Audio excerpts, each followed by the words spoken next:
Assalamualaikum warahmatullahi wabarakatuh. Kami dari kelompok 4 akan mempresentasikan PowerPoint kami, yaitu zona ekosistem dalam kondisi tanahnya. Nah, seperti kita ketahui bahwa ekosistem merupakan interaksi antara makhluk hidup dengan lingkungannya yang berupa hubungan timbal balik, sehingga dapat dikatakan ekosistem hutan ini merupakan hubungan antara kumpulan beberapa populasi, baik itu populasi hewan maupun tumbuh-tumbuhan yang hidup di permukaan tanah dan berada di suatu kawasan hutan. Nah, adapun kondisi tanah adalah bagian yang terdapat pada kerak bumi yang tersusun atas mineral dan bahan organik. Kondisi tanah ini juga termasuk salah satu yang membedakan ekosistem hutan. Untuk lebih lanjutnya akan dijelaskan oleh teman kelompok saya. Kondisi tanah adalah sebagian yang terdapat pada kerak bumi yang tersusun atas mineral dan bahan organik. Kondisi tanah juga termasuk salah satu hal yang membedakan ekosistem hutan.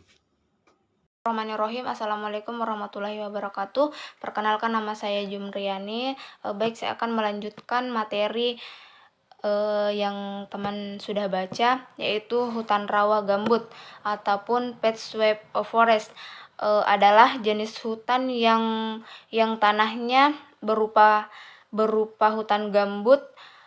Hutan ini mempunyai ciri-ciri khusus yang hanya dapat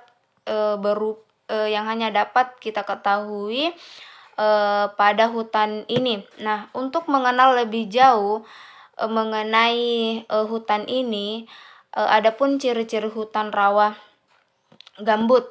Nah, yang kedua itu ada hutan rawa air tawar ataupun hutan rawa yang dikenal sebagai fresh water sweep forest.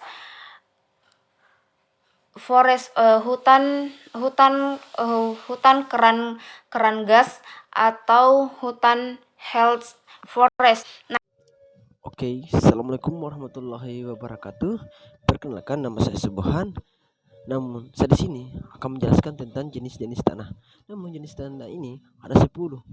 Yang dimana yang pertama saya jelaskan di sini ialah tanah laterit. Tanah laterit ini yang dimana tanah yang dulunya subur itu jadi tidak subur. Yang dimana unsur haranya ini terbawa oleh air hujan. Nah, yang kedua, tanah aluvial. Tanah aluvial ini yang dimana tanah yang terjadi adanya endapan lumpur akibat seperti air hujan, air sungai, dan lain-lain. Nah, tanah gambut, tanah yang sisa dari tumbuhan setengah membusuk. Sedangkan tanah margit, tanah yang dari campuran pasir, tanah liat dan kapur. Nah, yang kelima di sini ialah part solid, tanah yang dipengaruhi oleh air hujan. Nah, yang keenam, tanah regosol, tanah yang berbutir mengalami pengendapan. Nah, tanah vulkanik, tanah yang terjadi akibat aktivitas vulkanik seperti gunung meletus gitu. Nah, tanah litosul, tanah yang mengalami pelapukan rendah. Sedangkan yang kesembilan ini tanah humus, tanah yang mengalami pelapukan sempurna. Tanah grumosul, tanah yang mengalami pelapukan butiran kapur dan vulkanik. Yang itulah sekian dari saya dari kelompok 4. Assalamualaikum warahmatullahi wabarakatuh. Dadah. Guys.